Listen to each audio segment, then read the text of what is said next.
Ito na. Wala na kami. Sige, sige. Sige.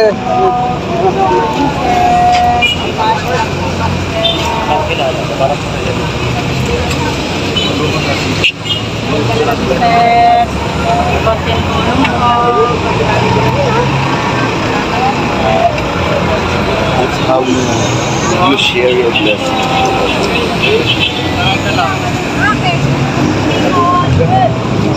Pag may money tayo, magbibigay ka sa kanila, di ba? Pili tayo. Wala tayong pambili, mahal. Yung kamatis na pinugin yung maliliit. Yung parang binili ni tita na pala. Ayun o. Hindi na. Pili ko na. 20 pesos na lang yung money natin, di ba binigay natin doon? Ano ba yung ano?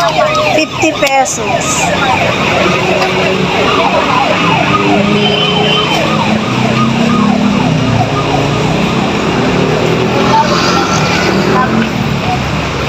Uwi na kami. Iti mango.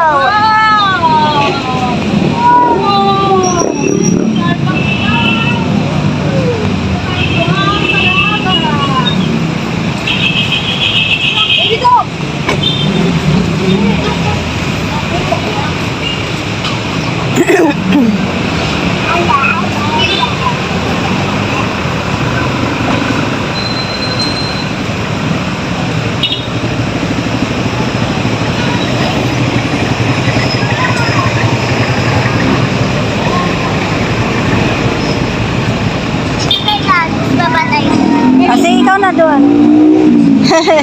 Sige, bye. Gusto mo experience dumaan.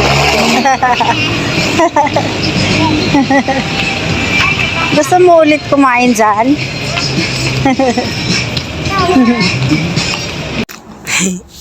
Minsan lang naman yung na-experience kumain dyan sa lugar na yan. Bago pa lang kasi yan. Ayan. Ito naman yung peri-peri. My God. Para siyang mang-inasal na manok. Parang, oo nga, inasal na manok yung mayroon sila dyan. Hindi pa namin na-try yan. Next time na lang. Ito din, ayan o.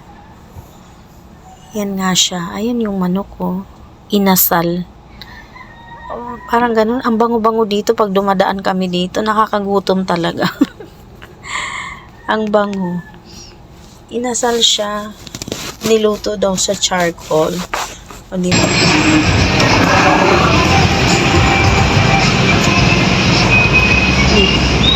Hindi pa rin papatalo yung maklo. Marami pa rin silang customer. Wow!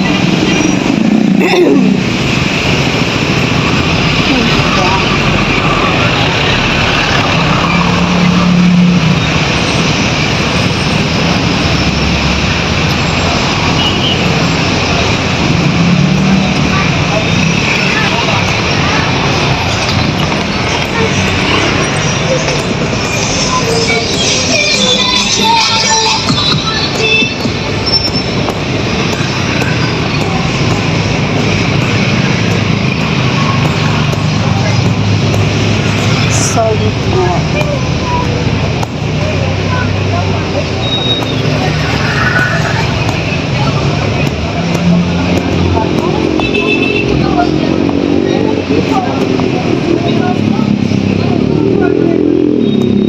May doggy.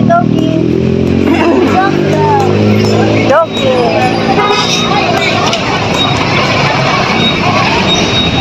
Lalo na dito sa Starbucks, talagang full pack sila lagi. Meron kasi mga ano dito. Maraming mga celebrities. Yung Starbucks ano.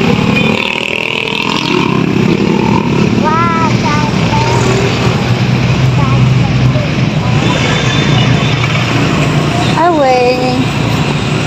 Napaka-traffic ng Mindanao Avenue. Linggo. My God, kawawa yung mga yan sila. Kawawa yung mga commuters sa pagkaganitong oras.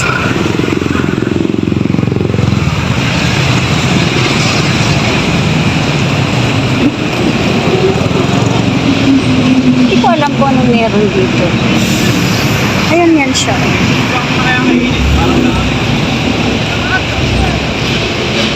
Ito naman, pizza.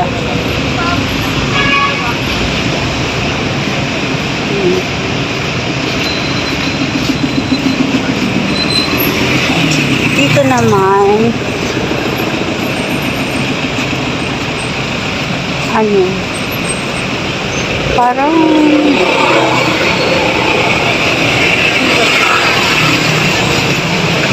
hop hop, baby. Tindahan ng mga equipment. Hala! Ay! Shh! Shh! Ay! Oh my God, hinabol ng aso yung apo ko.